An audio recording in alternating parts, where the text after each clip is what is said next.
दर्शक बंधु मु आस्ट्रोलोजी गोपाल चंद्रराज बालेश्वर बैरामनगर आस्ट्रोपम सेंटर रु मोर समस्त दर्शक बंधु मान मोर सप्रेम नमस्कार।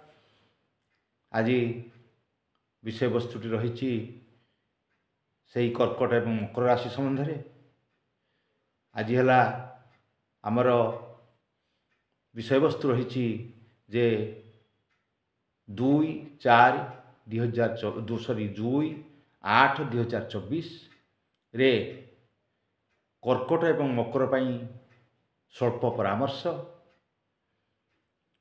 विषय को आपण संपूर्ण देखंतु। आज दिन को जदि विचार करबा मकर राशि प्रथम आरंभ करबा। मकर राशि रे आज सेमिति षष्ठ आपणकर षष्ठ रे वर्तमान अछंती चंद्र, आपणकर अष्टम रे शुक्र रहिचंती, अष्टम रे बुध रहिचंती, आउ अन्य ग्रह माने यथापूर्व तांको स्थान रे अछंती। तेणु जेतेबेले अष्टम को शुक्र आसिले 31 तारीख ये निश्चित भाव में बुध शुक्र जेतेबेले जुगकारक मकर राशि पाई दी जन जाक रहीगले आपण अष्टम स्थान रे। तेणु आपण को धीरे धीरे जत्नवान होगा पड़ो एबेठारु, कारण धीरे धीरे चंद्र मध्य से अष्टम स्थान को अग्रसर करुच्ची, रवि मध्य अष्टम स्थान को आसीजिबे। तेणु एबेठारु आपण सतर्क हवा आरंभ करंतु।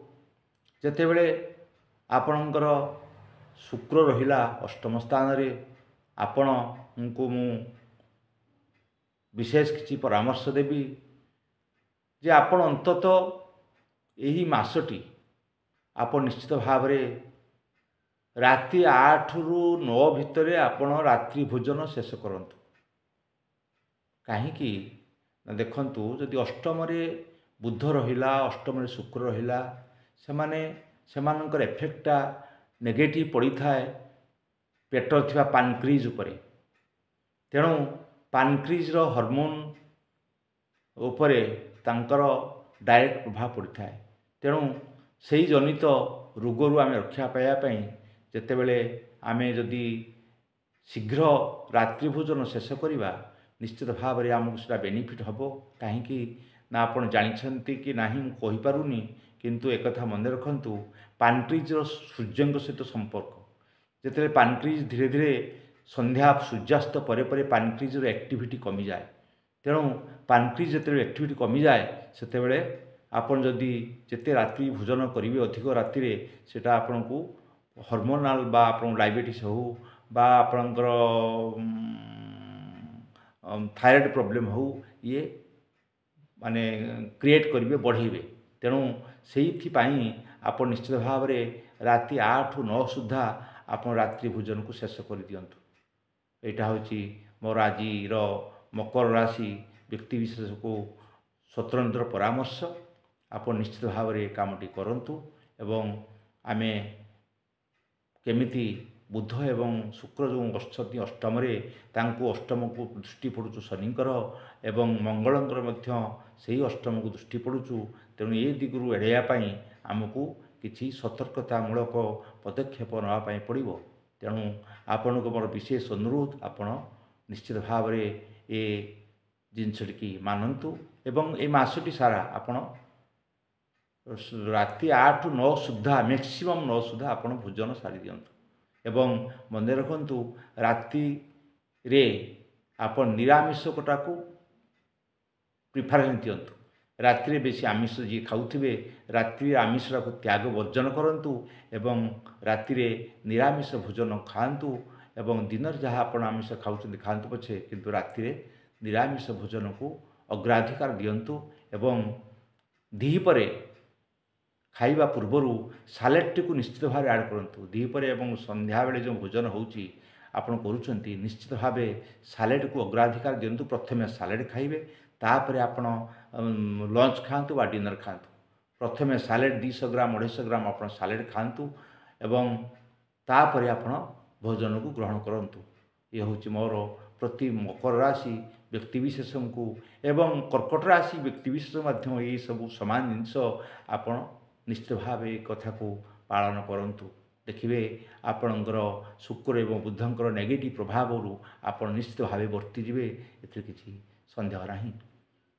ଯଦି କର୍କଟ ରାଶିକୁ ଯିବା, କର୍କଟ ରାଶିରେ ମଧ୍ୟ ଦ୍ୱିତୀୟରେ ରହୁଛନ୍ତି ଶୁକ୍ର, ଦ୍ୱାଦଶରେ ରହୁଛନ୍ତି ଚନ୍ଦ୍ର। ତେଣୁ କର୍କଟରେ ଯେତେବେଳେ ଦ୍ୱାଦଶରେ ଚନ୍ଦ୍ର ରହିଲେ, ଦ୍ୱିତୀୟରେ ଶୁକ୍ର ରହିଲେ, ସିଏ ମଧ୍ୟ ସେମ୍ ଜିନିଷ। ସେହି ଦ୍ୱିତୀୟରେ ଯେତେବେଳେ ରହିଲେ ଶୁକ୍ର, ଅଷ୍ଟମକୁ ତାଙ୍କ ଦୃଷ୍ଟି ପଡ଼ିଲା, ଅଷ୍ଟମରେ ଅଛନ୍ତି ଶନି, ଶନିଙ୍କ ଦୃଷ୍ଟି ପଡ଼ିଲା ଶୁକ୍ର ବୁଧ ଉପରେ। ତେଣୁ ଇଏ ମଧ୍ୟ ଗୋଟେ ସେଇଭଳିଆ ମକର ଭଳିଆ ଇଏ ମଧ୍ୟ ଗୋଟେ ନେଗେଟିଭ୍ ଜିନିଷ ଆପଣଙ୍କ ଦେହପା ପ୍ରତି ପ୍ରଭାବ ପଡ଼ିବ।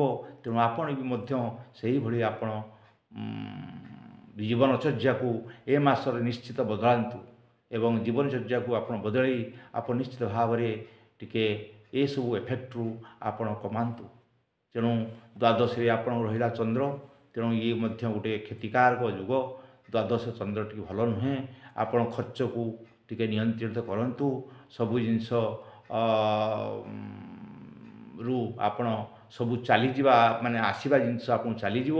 ତେଣୁ କୌଣସି ଜିନିଷ ଆସିବାର ନାହିଁ। ତେଣୁ ଏସବୁ ଦିଗ ପ୍ରତି ସତର୍କ ହୁଅନ୍ତୁ। ଶଯ୍ୟା ସୁଖ ପ୍ରତି ସତର୍କ ହୁଅନ୍ତୁ। ଆଉ ଘରେ ପାରିବାରିକ ଶାନ୍ତି, ସୁଖ ଶାନ୍ତି ଉଭୟ ରାଶି ବଜାୟ ରଖନ୍ତୁ।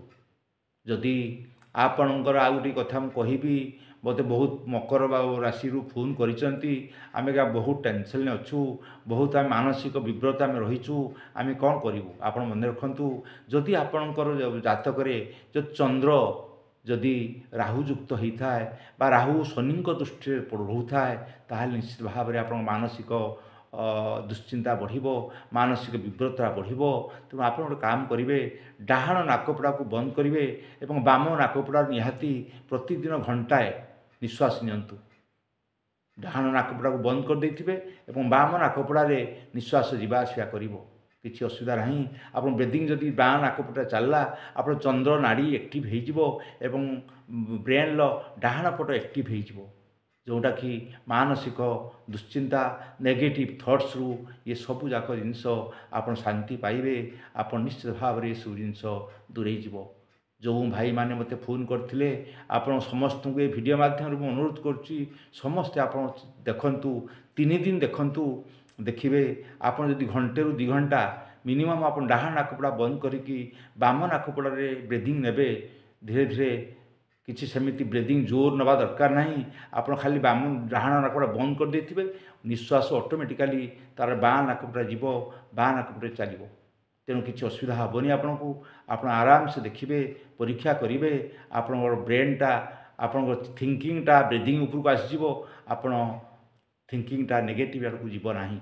ତେଣୁ ଏ କଥାକୁ ଧ୍ୟାନ ଦେଇ ଆପଣ ନିଶ୍ଚିତ ଭାବରେ ଏସବୁ ବର୍ତ୍ତମାନ ଯେଉଁ ଘଡ଼ିସନ୍ଧି ମୁହୂର୍ତ୍ତରୁ ଆମକୁ ରକ୍ଷା ପାଇବା ପାଇଁ ଏ କାମ ଆପଣ କର୍କଟ ଏବଂ ମକର ରାଶି ଏ ଉଭୟ ଯାକ ବ୍ୟକ୍ତିବିଶେଷ ଏ କଥାକୁ ଧ୍ୟାନ ଦେବେ ଏବଂ ମୋର ଆଜି ଏଇ ଛୋଟ ଉପଦେଶଟିକୁ ଯଦି ମାନିବେ, ଦେଖିବେ ଆପଣ 3 ଦିନ 4 ଦିନ ଭିତରେ ଆପଣଙ୍କ ରେଜଲ୍ଟ ନିଶ୍ଚିତ ଭାବରେ ଭଲ ପାଇବେ ଏବଂ ଆପଣଙ୍କର ଜୀବନର ଗାଡ଼ି ନିଶ୍ଚିତ ଭାବେ ଭଲରେ ଗଡ଼ିବ ଏବଂ ଆପଣ ଅନେକ କିଛି ଅଶୁଭତ୍ୱରୁ ଆପଣ ଅନେକ କିଛି ନକାରାତ୍ମକ ଜିନିଷରୁ ଆପଣ ନିଶ୍ଚିତ ଭାବେ ଉଦ୍ଧାର ପାଇବେ। ନିଶ୍ଚିତ, ଏଥିରେ କିଛି ସନ୍ଦେହ ନାହିଁ। ଏତିକି ରହିଲି, ଧନ୍ୟବାଦ।